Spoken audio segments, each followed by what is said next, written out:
Hi welcome to Tanya YouTube channel. இன்னைக்கு தன்யாக்கு என்ன ஃபுட் கொடுக்க போகிறோம்னா உப்பு பருப்பு சாதம் தான். அதுக்கு என்னெல்லாம் போட்டிருக்கோன்னு பார்க்கலாம். அரிசி தூயமல்லி அரிசி தான். தூயமல்லி அரிசி பருப்பு, அதில் லைட்டாக 2-3 உளுந்தும் போட்டு ஊற வச்சுருக்கேன்.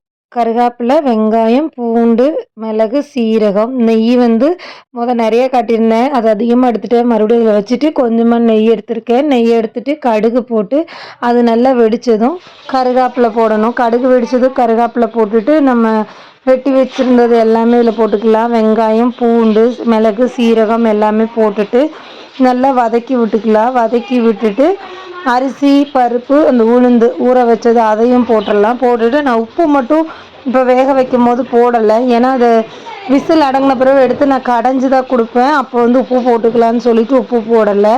இதில் ஒரு 5 விசில் மட்டும்தான் விட்டேன். 3 விசில் விட்டாவே போதுமானது தான். நான் 5 விசில் விட்டுருக்கேன். 5 விசில் விட்டுட்டு அதான் இன்றைக்கி பாப்பா கொடுக்க போகிறேன். ஏன்னா இன்றைக்கி திருப்பூரில் நல்ல மழை, காலையிலேருந்தே ரொம்ப கூலிங்காக இருக்குது. சரி நேற்று கீரை கொடுத்தோம், தினமுமே கீரை கொடுக்க வேண்டாம், கீரை கொடுக்க வேண்டாம், முந்தின நாள் பருப்பு அந்த மாதிரி எல்லாமே கொடுத்தனால சரி இன்றைக்கி உப்பு பருப்பு சாப்பாடு மட்டும் வச்சு கொடுக்கலாம் சூடாக.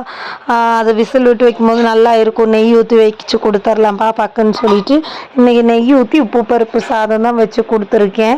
உப்பு பருப்பு சாதத்தில் தூய மல்லி அரிசி யூஸ் பண்ணியிருக்கேன். நீங்களும் உங்கள் குழந்தைங்களுக்கு இப்போ இருந்தே தூய மல்லி, தங்க செம்பா, கருடன் செம்பா அந்த மாதிரி அரிசி யூஸ் பண்ணுங்க. அது கூட நெய் ஊற்றிருக்கேன். இன்றைக்கி நெய் சாப்பாடு தான் பாப்பாவுக்கு. நான் இந்த மாதிரி பாப்பாவோட ஃபுட் ப்ரோட்டீன் வீடியோ நிறைய போட்டிருக்கேன் ஷார்ட்ஸில். யாருக்காவது வேணும்னா அதில் போய் பாருங்கள். இந்த வீடியோ பிடிச்சிருந்துச்சின்னா மறக்காமல் சப்ஸ்கிரைப் பண்ணிடுங்க. மஞ்சத்தூள் கடைசியாக தான் போட்டேன். கடைசியாக போட்டுட்டு குக்கர் விசில் விட்டாச்சு. இந்த வீடியோ பிடிச்சின்னா மறக்காமல் சப்ஸ்கிரைப் பண்ணிடுங்க. தேங்க்யூ. நீங்களும் இந்த மாதிரி உங்கள் குழந்தைங்களுக்கு கொடுங்க.